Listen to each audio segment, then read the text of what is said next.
Hello everyone, welcome to Ashu academy banking and law. आप सभी viewer का बहुत बहुत स्वागत है। बहुत सारे स्टूडेंट ने मुझे मैसेज किया था कि क्या एक्सपेक्टेड सिलेबस हो सकता है यूनियन बैंक ऑफ इंडिया के मैनेजर लॉ का। तो ये वीडियो पूरा सिलेबस पे डिपेंड है। यहाँ पर जितने भी एक्ट आपसे शेयर किए जा रहे हैं, इन सारे एक्टों से आपके क्वेश्चन आपके एग्जाम में पूछे जाएंगे। यहाँ पर कुछ एक्ट जो मैं आपको इंपॉर्टेंट बता दूंगा कि इनसे तो पूछे ही पूछे जाएंगे, और कुछ एक्ट और हैं जहाँ से कभी पूछे जाते हैं या कभी नहीं पूछे जाते हैं। यहाँ पर सिलेक्शन की बात करें तो सिलेक्शन उन्हीं का होगा जो एक सही डायरेक्शन में प्रिपरेशन कर रहे होंगे, क्योंकि यहाँ पर सब्जेक्ट सिर्फ एक पूछा जाएगा, वो भी आपका प्रोफेशनल नॉलेज लॉ का। यूबीआई के द्वारा कोई भी ऑफिशियल सिलेबस रिलीज नहीं किया जाएगा। यहाँ पर जब आपको यूबीआई एग्जाम डेट की इंफॉर्मेशन देगा, उसी में एक हैंड आउट रिलीज करेगा जिसमें से 5 to 10 क्वेश्चन आपको एक फॉर्मेट के तरीके पर दे देगा कि ये क्वेश्चन आपसे इस तरह से पूछे जाएंगे, बट वो भी क्वेश्चन आपके एग्जाम में नहीं आएंगे। तो यहाँ पर सिलेक्शन उनका होगा जो एक सही डायरेक्शन में प्रिपरेशन करेंगे। फॉर एग्जाम्पल, यहाँ पर सिर्फ एक सब्जेक्ट है और आप लोगों की जो फील्ड है वो लॉ की ही फील्ड है। तो यहाँ पर क्या है कि जैसे काफ़ी स्टूडेंट का करंट प्रिपेयर होता है, कुछ की रीजनिंग प्रिपेयर होती है, कुछ के इंग्लिश या हिंदी प्रिपरेशन होता है, तो वो अपने मार्क्स को कंसाइज करके इक्वल कर लेते हैं, वो निकल जाते हैं, उनका सिलेक्शन हो जाता है। बट यहाँ पर सिर्फ एक लॉ सब्जेक्ट आपसे पूछा जा रहा है, और अगर आपने अपनी अच्छी परफॉर्मेंस इस लॉ सब्जेक्ट में नहीं दी तो वहाँ पे आपके सिलेक्शन होने के चांसेस बहुत ही लो हैं।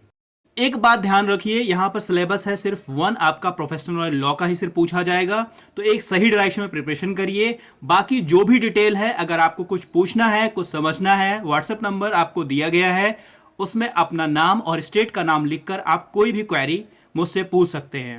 चलिए वीडियो को शुरू करते हैं। वीडियो शुरू करने से पहले टेलीग्राम का लिंक डिस्क्रिप्शन बॉक्स में दिया गया है, उसको ऐड कर लें, क्योंकि जो भी इंफॉर्मेशन है वो टेलीग्राम में और व्हाट्सएप पे दोनों पे शेयर की जाती है। तो ये आपके एक एक्सपेक्टेड सिलेबस का पूरा वीडियो है। ध्यान से देखिएगा, एक एक चीज़ों को देखिएगा, समझिएगा, क्योंकि आपका एग्ज़ाम है और आपको इसका नेचर, इसके क्वेश्चन का नेचर समझना बहुत ज़रूरी है। जो भी स्टूडेंट आज चैनल पे नए हैं वो चैनल को सब्सक्राइब जरूर कर लेंगे, आशु अकेडमी बैंकिंग एंड लॉ को सब्सक्राइब जरूर कर लेंगे। और यहाँ पर जो वीडियो है आपका यूनियन बैंक ऑफ इंडिया के लॉ ऑफिसर स्केल 2 यानी मैनेजर लॉ का सिलेबस के बारे में हम लोग यहाँ बात करेंगे। उससे पहले कुछ हम इंपॉर्टेंट बात कर लेते हैं।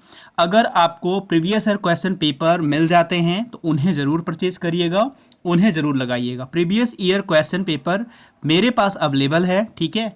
जो पेड हैं, अगर आपको चाहिए तो वो आप ले सकते हैं।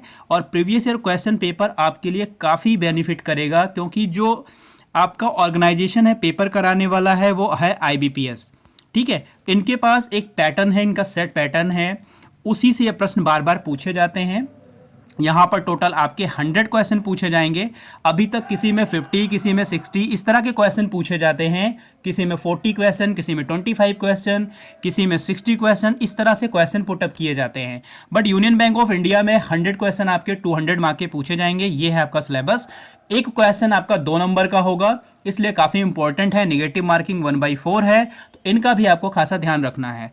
तो प्रीवियस ईयर क्वेश्चन पेपर जरूर परचेज करिएगा। इससे आपको एक आइडिया लगेगा कि IBPS जो है लॉ ऑफिसर के पेपर में किस तरह के क्वेश्चन किस एक्ट से कहां से पूछते हैं।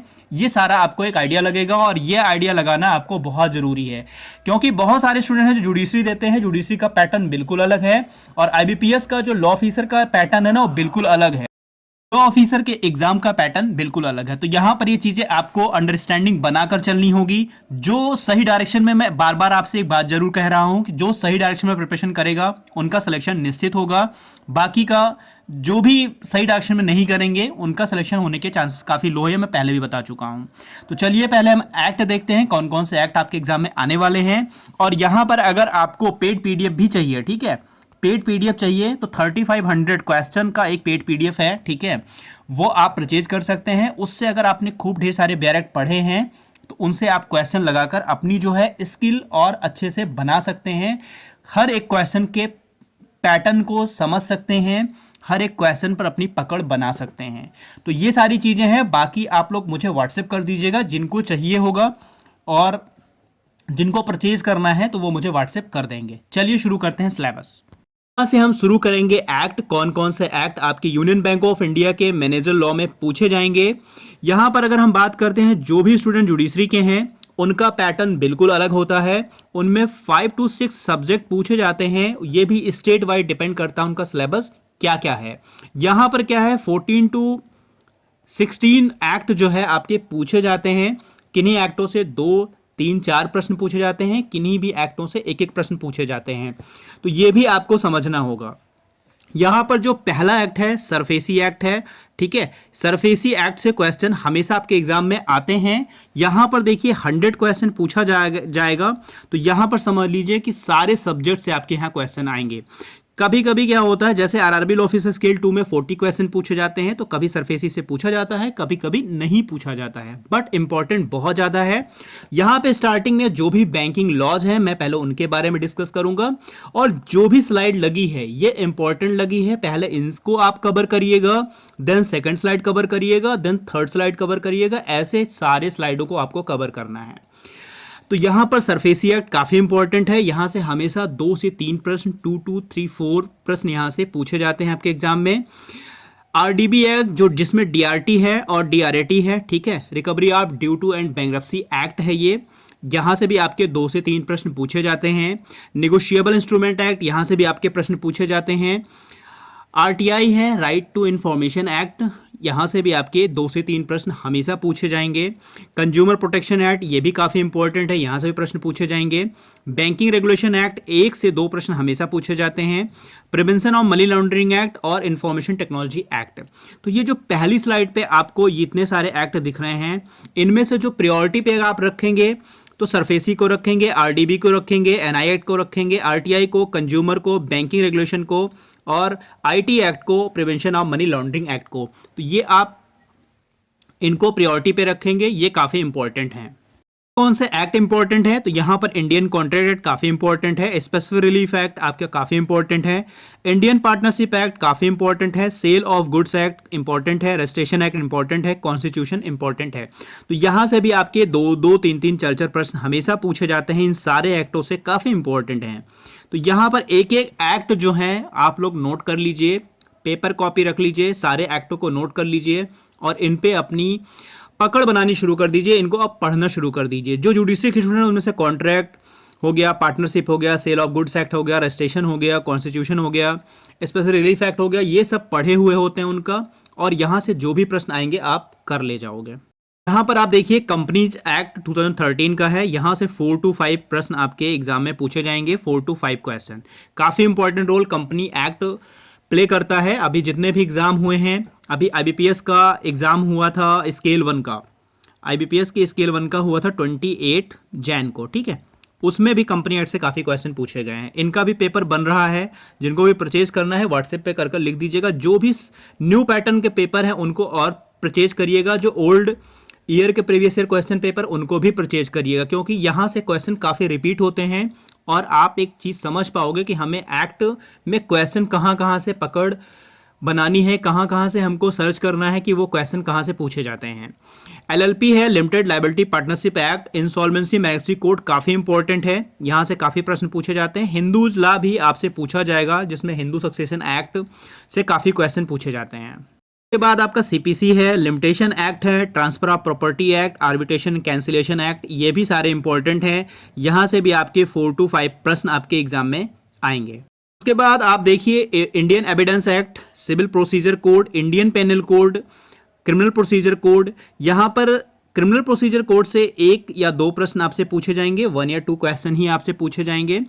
तो इतना आपको आइडिया होगा। बाकी इंडियन पेनल कोड से काफ़ी क्वेश्चन आते हैं, सीपीसी से काफ़ी क्वेश्चन आते हैं, इंडियन एविडेंस से भी काफ़ी क्वेश्चन पूछे जाते हैं। इसके साथ साथ ही आप लोग लीगल सर्विस अथॉरिटी एक्ट जरूर पढ़िएगा, जिसमें लोक अदालत से भी क्वेश्चन पूछा जाता है, ठीक है। लोक अदालत से भी प्रश्न पूछे जाते हैं। पेमेंट एंड सेटलमेंट एक्ट से भी क्वेश्चन पूछा जाता है। Reserve bank of India act से भी क्वेश्चन पूछे जाते हैं। इंडियन ट्रस्ट एक्ट से भी क्वेश्चन पूछा जाता है। इंडस्ट्रियल डिस्प्यूट एक्ट से भी क्वेश्चन पूछे जाते हैं। तो ये भी सारे एक्ट आपके इंपॉर्टेंट हैं। उसके बाद कुछ प्रश्न यहाँ से पूछे जाते हैं। बैंकिंग ओम्बुड्समैन स्कीम थी एक 2006 की, यहाँ से भी काफ़ी प्रश्न पूछे जाते हैं। एक दो प्रश्न यहाँ से हमेशा पूछा जाता है, ठीक है। इंटीग्रेटेड ओम्बुड्समैन अभी न्यूली आया था, तो यहाँ से प्रश्न आपसे पूछे जा सकते हैं। बैंकर बुक्स एविडेंस एक्ट से पूछे जाएंगे, कंपटीशन एक्ट से पूछे जाएंगे, सेबी एक्ट से भी 1-2 क्वेश्चन जो है आपसे पुटअप किए जाते हैं। तो ये भी इंपॉर्टेंट है, यहाँ से भी आपको 4 to 5 to 10 क्वेश्चन आपको देखने को मिल सकते हैं। ये भी कुछ एक्ट हैं। लॉ ऑफ टॉर्ट से एक क्वेश्चन पूछा जाता है। फेरा, फेमा, लीगल मैगजिम जो होते हैं लैटिन वर्ड, वहाँ से भी आपसे क्वेश्चन पुटअप किए जाते हैं। जुरिस्प्रूडेंस से भी आपसे क्वेश्चन पुटअप किए जा सकते हैं। तो यहाँ से आपको टॉर्ट से 1-2 क्वेश्चन पुटअप किए जाते हैं। बाकी फेरा और फेमा, ठीक है, फेरा, फेमा जो है यहाँ से भी 1-2 क्वेश्चन पुटअप किए जाते हैं। बाकी जो लीगल मैगजिम लैटिन है ये कभी पूछे जाते हैं, कभी नहीं पूछे जाते हैं, बट पढ़ना आपको ज़रूरी इसलिए है कि यहाँ पर 100 क्वेश्चन आने वाले हैं, तो मे बी पॉसिबल आपसे पूछे जाएं, आप पढ़कर बिल्कुल प्रिपेयर रहें। आपको इंडियन ईजमेंट एक्ट भी पढ़ना है, इंडियन सक्सेशन एक्ट भी पढ़ना है, फिगरेटिव इकोनॉमिक ऑफेंडर एक्ट भी आपको पढ़ना है, रेरा एक्ट भी आपको पढ़ना है, डिपॉजिटरी एक्ट भी पढ़ना है, और DICGC स्कीम है ये भी आपको पढ़ना है। तो यहाँ से भी आपके क्वेश्चन पूछे जाते हैं। तो इतने सारे एक्ट हैं आपके जो पूछे जाते हैं। ये पूरा आपका एक्सपेक्टेड सिलेबस हो गया, पूरा एक कंप्लीट सिलेबस है ये। इसके बाहर आपसे कुछ भी पूछा नहीं जाएगा, यहीं से आपसे सारे प्रश्न पूछे जाएंगे। यहाँ पर लगभग कितने एक्ट हो रहे हैं कमेंट में मुझे कर बताइएगा। अब आपको ये समझना होगा कि आपको यहाँ पर क्या क्या इंपॉर्टेंट देकर कौन कौन सी स्लाइड को पढ़ना है, उसके बारे में हम लोग बात करेंगे। ये है पहली स्लाइड, ठीक है, याद रखिएगा ये काफ़ी इंपॉर्टेंट है। यहाँ पर SARFAESI, RDB, NI, RTI, consumer और IT act, prevention of money laundering और बैंकिंग रेगुलेशन, ये इंपॉर्टेंट है। तो पहली स्लाइड ये है, इसको पहली प्रायोरिटी दीजिएगा पढ़ने के लिए। सेकंड स्लाइड आपकी ये है, ये भी सारे एक्ट जो हैं काफ़ी इंपॉर्टेंट है, तो सेकंड प्रायोरिटी आप इन सारे एक्टों को दीजिएगा। थर्ड स्लाइड आपकी ये है, थर्ड नंबर पे प्रायोरिटी इन सारे एक्टों को दीजिएगा, जिसमें company act, LLP, insolvency bankruptcy code, Hindus law, तो ये थर्ड प्रायोरिटी आपकी है, इनको कवर करिएगा। फोर्थ नंबर की स्लाइड ये है, आपको फोर्थ नंबर पे इन सारे एक्टों को आप लोग कंप्लीट करिएगा, फोकस करिएगा। फिफ्थ नंबर की स्लाइड ये है, फिफ्थ नंबर पे इन सारे एक्टों को कवर करिएगा। सिक्स नंबर की स्लाइड ये है, सिक्स नंबर में ये सारे एक्टों को कवर करिएगा, जिसमें payment of settlement act, legal service authority act, लोक अदालत, इन सब पे आप लोग अपना फोकस बनाइएगा। ये 6 नंबर की स्लाइड है। 7 नंबर की स्लाइड ये है, ठीक है, यहाँ पर भी आपको जैसे बैंकिंग ओम्बुड्समैन स्कीम क्या है, इंटीग्रेटेड ओम्बुड्समैन स्कीम क्या है, बैंकर बुक एविडेंस एक्ट के बारे में आपको पढ़ना है, कंपटीशन एक्ट के बारे में और सेबी एक्ट के बारे में। यहाँ पे जो ट्रिब्यूनल है ना, SAT ट्रिब्यूनल एक है, SAT का फुल फॉर्म बताइएगा, यहाँ से भी आपके प्रश्न पूछे जाते हैं। उसके बाद इस स्लाइड को इंपॉर्टेंट रखिएगा और इसके बाद जो आने वाली स्लाइड है उसको आप लोग इंपॉर्टेंट पे रखिएगा। सबसे लास्ट वाली स्लाइड ये है, यहाँ पर भी आपको ध्यान देना होगा इन एक्टों पर। जैसे सक्सेशन एक्ट से प्रश्न पूछे जाते हैं, डिपॉजिटरी एक्ट से पूछे जाते हैं, DICGC स्कीम से पूछे जाते हैं, ठीक है। तो इन पे भी आप अपनी जो है फोकस, अपनी स्टडी जरूर बनाइएगा। तो इतने सारे एक्ट हो गए हैं, ये आपका कंप्लीट सिलेबस है। अभी तक आपने जो पढ़ा है वो काफ़ी अच्छी बात है। अब से जो आप पढ़ेंगे वो भी काफ़ी बेटर होगा। आप क्या परचेज कर सकते हैं अपने एग्ज़ाम को बूस्ट करने के लिए, अपने एग्ज़ाम को और अच्छा बनाने के लिए? पेड PDF आप परचेज कर सकते हैं, ठीक है, जिसमें काफ़ी इंपॉर्टेंट MCQ हैं आपको मिलेंगे, आपके एग्जाम में भी रिपीट होंगे। दूसरी बात यह है कि आप प्रीवियस ईयर क्वेश्चन पेपर जरूर परचेज करिएगा, जिससे काफ़ी क्वेश्चन रिपीट होते हैं। और जो भी अभी तक मैंने latest previous year question paper बनाए हैं, उनमें जो भी क्वेश्चन रिपीटेड हैं उनमें मैंने मॉक कर दिया है कि ये रिपीटेड हैं। तो ये 2 चीज़ आप परचेज कर सकते हैं, इससे आपका एग्ज़ाम काफ़ी बूस्ट होगा। यहाँ पर इतने सारे एक्ट हो गए हैं आपके, प्लस अब आपकी प्रिपरेशन स्ट्रेटजी क्या होनी चाहिए, आपकी स्टडी प्लस ये सारे मटेरियल और प्लस एक अच्छी गाइडेंस अगर आपको मिलेगी, आप काफ़ी अच्छे से अपनी प्रिपरेशन कर पाएंगे। अगर आपकी कोई क्वेरी होगी तो व्हाट्सएप नंबर पर अपनी क्वेरी ज़रूर भेजिएगा। टेलीग्राम का लिंक चैनल ज्वाइन कर लीजिएगा, चैनल को सब्सक्राइब कर लीजिएगा, वीडियो को शेयर कर दीजिएगा। चलिए मिलते हैं नेक्स्ट वीडियो में। God bless you to all, thank you for watching.